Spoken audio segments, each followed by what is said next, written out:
Hello guys, कैसे हैं आप सब। उम्मीद करता हूँ कि ठीक होंगे। तो आज हम सब तीसरे प्रश्न को जानेंगे। तो आज का हमारा जो तीसरा प्रश्न है वो है उपयुक्त सर्वसमीकाएं प्रयोग करके निम्नलिखित का गुणनखंडन कीजिए। इस प्रश्न के अंतर्गत 3 प्रश्न आते हैं जिसे हम बारी बारी से जानेंगे। तो चलिए सबसे पहले हम पहले को शुरू करते हैं।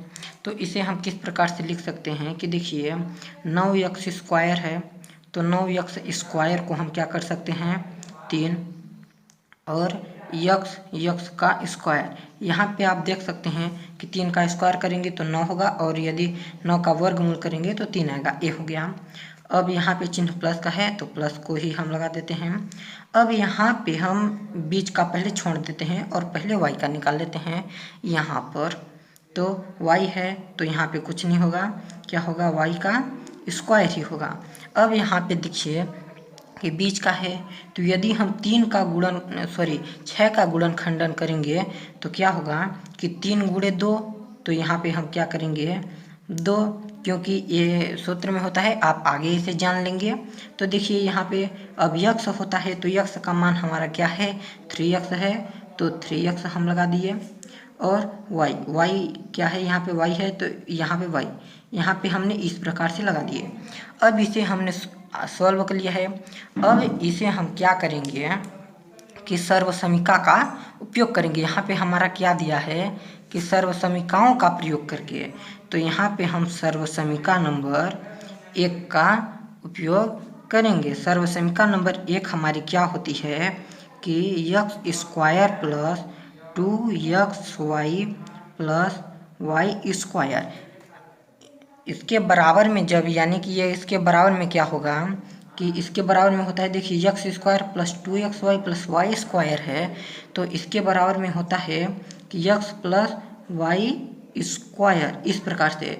तो आप अब यहाँ पे देख सकते हैं, आप यहाँ पे देख सकते हैं कि इस फॉर्म में हमारा ए दे दिया है। अब हमें इसके बराबर में करना है, तो इसके बराबर में हम करेंगे तो क्या पाते हैं कि देखिए x बराबर हमारा क्या आ गया है 3x स्क्वायर है, तो हम इसे 3 स्क्वायर को नहीं लिखेंगे, पहले 3 लिख लेते हैं, चिन्ह प्लस का है तो प्लस y बराबर हमारा क्या आया था y ही आया था, इसलिए इसे और सूत्र में ए होता है।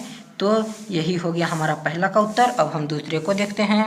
दूसरा जो हमारा प्रश्न है वो है 4y square minus 4y plus 1। तो इसे हम जब ज्ञात करेंगे तो हम पाते हैं कि देखिए यहाँ पे 4y स्क्वायर है तो इसे हम क्या लिख सकते हैं 2y का स्क्वायर, क्योंकि 2 का स्क्वायर क्या होता है 4 होता है, ये हो गया।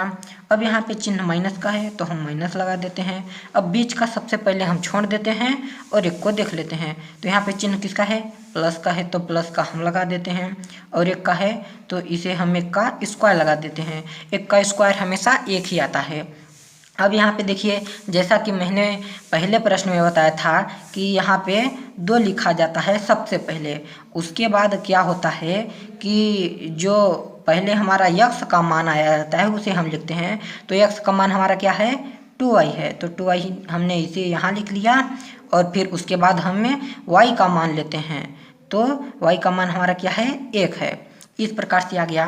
अब हमें एक सर्वसमीका प्राप्त होती है, तो वो सर्वसमीका कौन सी है कि देखिए यहाँ पे 2y को हम क्या मान लेते हैं x, और यहाँ पे स्क्वायर है तो x स्क्वायर मान लेते हैं, चिन्ह माइनस है तो माइनस ही, और इसे 2xy, क्योंकि ये x का मान है और 1 y का मान है तो इसे हम क्या मान लेते हैं 2xy, और यहाँ पे एक किसका मान है 1 y का मान है, तो यहाँ पे प्लस y का स्क्वायर लिख देते हैं। अब देखिए x square minus 2xy plus y का स्क्वायर बराबर क्या होता है कि x माइनस y का स्क्वायर, जो कि सर्वसमीका नंबर 2 का है। तो अब हम इसे सूत्र पे लगाते हैं तो हम क्या पाते हैं कि देखिए इसके बराबर में जो है तो वो हमारा यहाँ पे आ गया है। अब हम इसके बराबर में ज्ञात करेंगे, तो देखिए x बराबर हमारा क्या था 2y था, इस प्रकार से, और माइनस y बराबर हमारा क्या था y बराबर 1 था, तो यहाँ पे स्क्वायर है तो होल स्क्वायर हो जाएगा, यानी कि यही हो गया हमारा दूसरे का आंसर। इसी को चाहें तो आप स्क्वायर को हटा के इस प्रकार से लिख सकते हैं 2y minus 1 into 2y minus 1। इस प्रकार से आप दोनों प्रकार से लिख सकते हैं। अब हम तीसरे प्रश्न को देखते हैं। तो तीसरा प्रश्न हमारा क्या है कि X square minus Y square बटे 100। तो यहाँ पे ये आपको ध्यान लगाने की आवश्यकता है कि देखिए क्या है, एक्स स्क्वायर है तो एक्स स्क्वायर को हम एक्स स्क्वायर ही लिख सकते हैं, चाहे इसे ब्रैकेट में लिख दें या वैसे भी लिख दें, ये उतना ही है। अब यहाँ पर आप देखिए कि इसे यहाँ पे वाई स्क्वायर है और बटे 100, तो इसे हम किस प्रकार से लिख सकते हैं, वाई बटे 10 का स्क्वायर। क्योंकि यहाँ पे देखिए यहाँ पे स्क्वायर था तो हमने 10 में भी स्क्वायर लगा दिया, क्योंकि 10 का स्क्वायर क्या होता है 100 और वाई का स्क्वायर वाई स्क्वायर। तब यहाँ पर आप देखिए कि हमें क्या मिला, हमें एक सर्वसमिका मिला। सर्वसमिका कौन सी मिली कि यक्स है और वाई है, तो क्या X square minus Y square, ये हमें एक सर्वसमिका मिली। तो यहाँ पे हम देखते हैं कि X square minus Y square बराबर होता क्या है, तो X square minus Y square बराबर होता है यक्स माइनस या X plus Y into X minus Y, ये होती है हमारी सर्वसमिका। इसके प्रयोग से हम इसे करेंगे।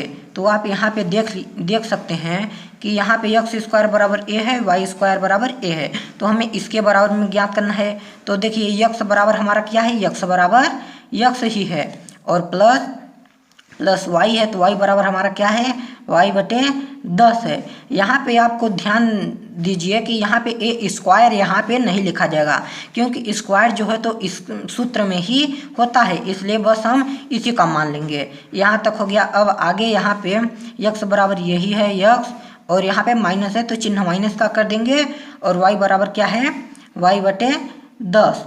तो ये हो गया हमारा तीसरे का आंसर। तो आई होप कि आप लोगों को अच्छे से समझ में आया होगा।